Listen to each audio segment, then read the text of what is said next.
If this story gets told, it will probably be a version written by a man, and it will probably be called something almost as crass as the story of the woman caught in adultery. But surely they wouldn't go that far, let alone the story of the adulterous woman, as if that's my primary occupation. Regardless, I'm paying someone, a man I hope I can trust, to write my version down. But even if you hear this version, it will probably be read by a man, so beware. It was early in the morning when 6 men dragged me to the temple area and threw me into the middle of a crowd of men. As usual, they were gathered around a teacher. This teacher must have been especially important because they asked him to pass judgment on me. What did he do?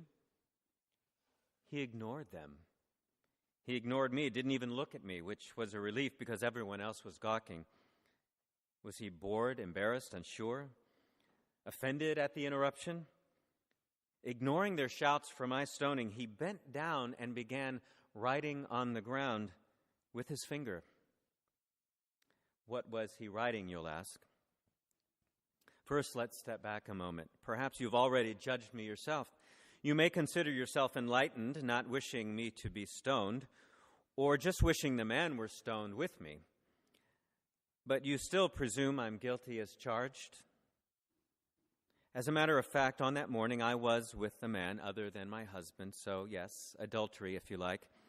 A crime that according to tradition ranks up there with idolatry and murder. Yes, I was with another man, and where was he now? Why wasn't he dragged before this counterfeit court, before this judge? Would this man I now stood before believe the witnesses? The law requires 2 witnesses, and apparently there were 4, all unwittingly confessing their own sin, adulterous voyeurism. What would this man do to me? He ignored the crowd and their demands, bent down, and began writing on the ground. I realized they were testing him. It was him they wanted to judge, even more than me. If he were to say yes to the stoning, he'd be asserting himself against the Romans. Only they're allowed to pass such judgments these days. If he said no, he'd be disregarding our own laws. For that, they might stone him.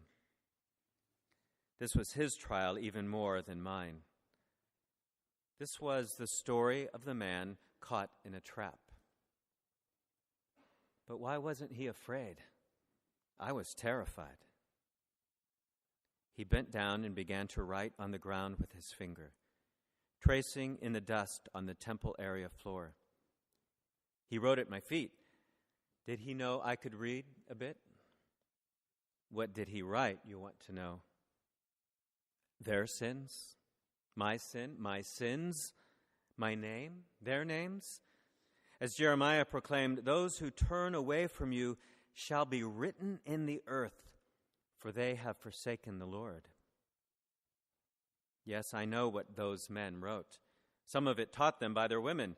Did this man write in secret symbols? Did he just doodle? How should I know? I didn't dare look in his direction. Besides, my eyes were wet and blurry.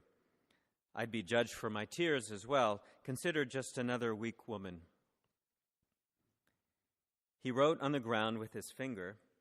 I trembled and raged, and the others continued to pester him for his verdict. Finally, he stood up and spoke for the first time. He said that whoever in the crowd hadn't himself sinned should throw the first stone. The witnesses were supposed to get the first throws, so he was definitely upsetting the order of things.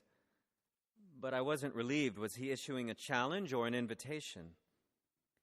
Either way, these scribes and Pharisees are by definition self-righteous. 1 stone and the rest would follow. I waited for the impact of stone against flesh and bone.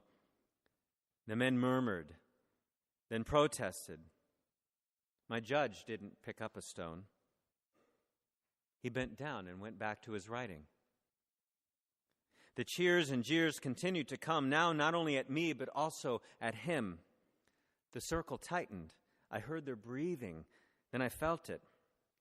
But he kept writing.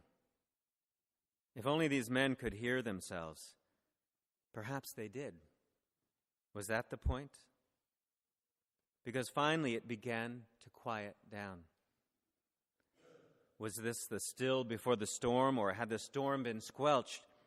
This man spoke with such authority, I'd almost believe he could quiet a storm.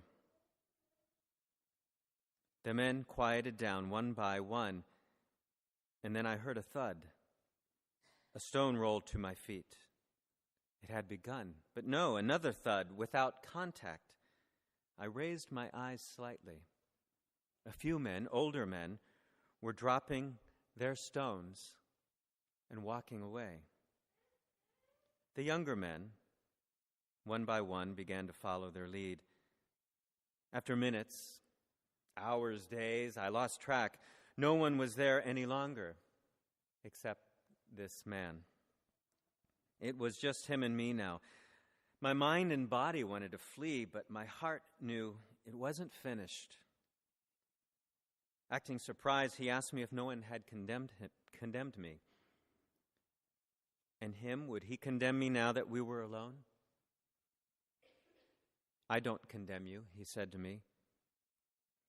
How was I to respond, if at all? I was stunned, baffled, relieved, grateful. The story of the woman who received mercy. No, the story of the merciful man. Then he told me to go home and not sin anymore. That stung. How did he know that, in fact, I had sinned? Did he also know that I'd been forced to marry a cruel man 3 times my age when I was 13? Did he know that the man I was with this morning was the only man who had shown me tenderness in years? Did he know whether that man had set me up? Was my lover an agent of the scribes and Pharisees? Were some of them wicked and desperate enough to scheme like that? I don't know what this man knew, but I know that he passed his test that day. I imagine he encountered more life-threatening tests, and I was sure there would be more tests for me. I presumed punishment would come from my husband later that day, and it did. I determined right then to listen to what the man said, to do my best not to commit this sin again, excuses or not. I am a sinner. There's no getting around that. Adultery isn't the worst of my sins. My worst sin, some would say, was being born a woman. But I know now that my worst sin was despair, thinking God had left me alone. I had encountered God's companionship in the flesh today, even if just for a moment. God has not forgotten me, but has mercifully forgotten my sins. Remember not the events of the past, God insisted through Isaiah. See, I am doing something new. I would do whatever I could to live freely and bravely. I might even ask God to consider showing mercy to all those men. Just as I am not defined by my sin, neither are they.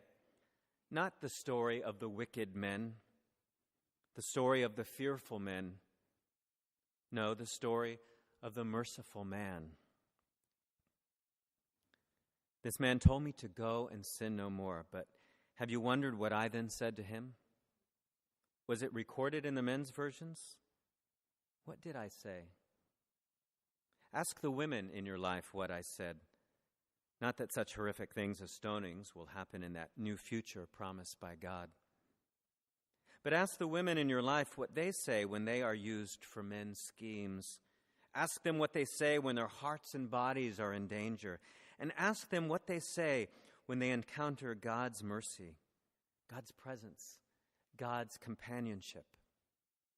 Ask them. And listen. Listen to their story of the merciful God.